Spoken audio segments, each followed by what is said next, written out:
In a world with increasing uncertainties, global conflicts, civil unrest, pandemics, food shortages, power outages, and natural disasters, let us help navigate you down the path to becoming a prepping fool.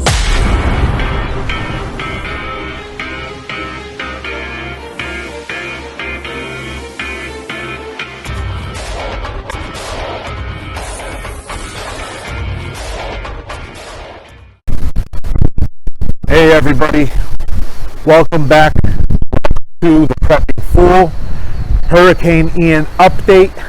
Today is Wednesday, September 28th. We are ground zero of the expected landfall in southwest Florida for Hurricane Ian. Here we are home, lockdown home. We're expecting anywhere between news. You can see the wind starting to pick up a little bit. I'm trying to block the microphone for you guys.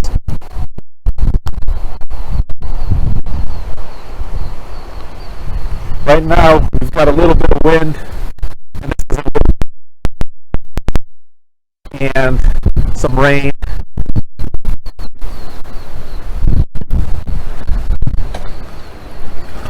This is the canal here in the backyard.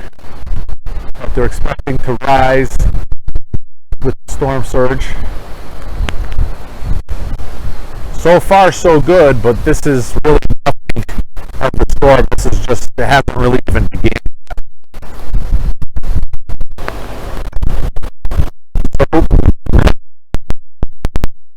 Hurricane Ian, as the last report, had wind speeds, sustained wind speeds of 155 miles an hour, which is a super strong Category 4 hurricane.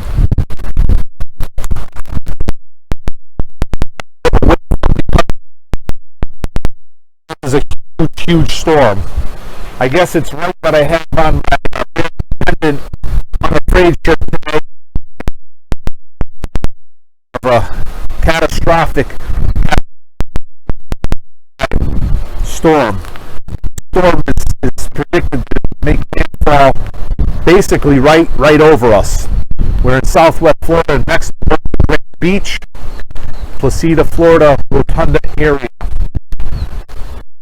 It's all within just a couple minutes drive of where we are. I'm going to go ahead and get you some footage of the canal area in the back, just so you can take a look at that and see what's happening with this. So, make our way back here to the canals. We're getting some pretty good gusts right now. These are, I don't know, I'd say, which is probably not a whole lot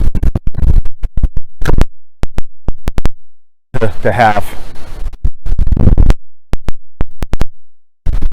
Sorry for the wind, but it is very, very windy here.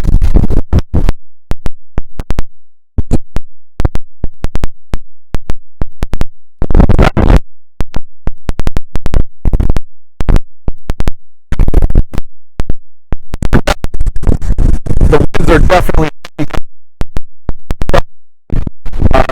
seems to be coming from the east at this point. Hopefully you can get some decent footage here. I'm trying to turn around so that the wind doesn't really tear up the bike standing in that direction. Some of these gusts probably higher than 70-75 miles an hour. There's a good gust coming in right now.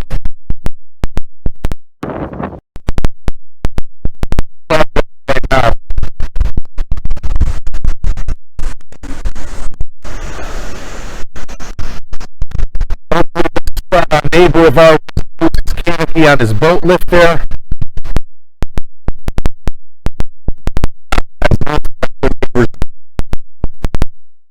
You can see that thing is already moving, but supposedly they're going up to about 130, 140 miles an hour, which we're definitely expected to get to.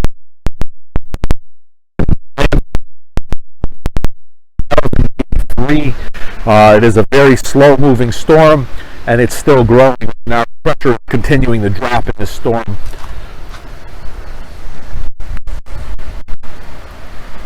We can definitely see there's no high tide watermark at that side of the canal there. That is gone. That used to be closer to another foot and a half down, and the storm hasn't even gotten there yet.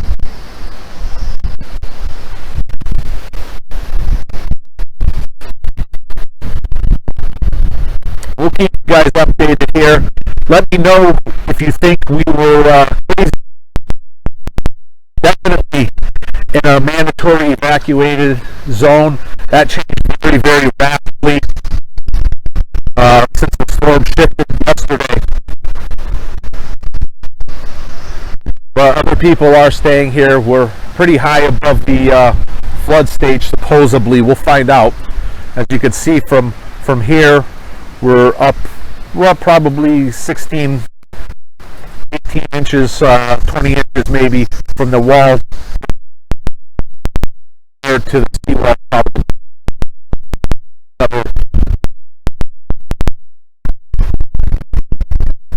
Winds are definitely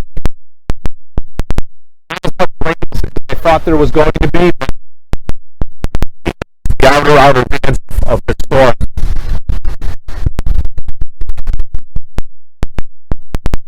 I'll be able to continue some good coverage going down with Hurricane Ian, and I hope that we don't sustain in the area, doesn't sustain any major damage. But we'll see what happens from here. As you can see, the winds are really starting to pick up here today, and we'll get back to you guys later on with some more coverage of what's going on in the storm. Comments down below. If you guys would have stayed with this size storm, if I would have known it was this big of a storm, and where it is now, but it very quickly. It was really originally supposed to go anywhere from Sarasota, which is an hour north of us or so, to Tampa, which is 2 hours north of us. The storm changed very dramatically the landfall. So the news is definitely saying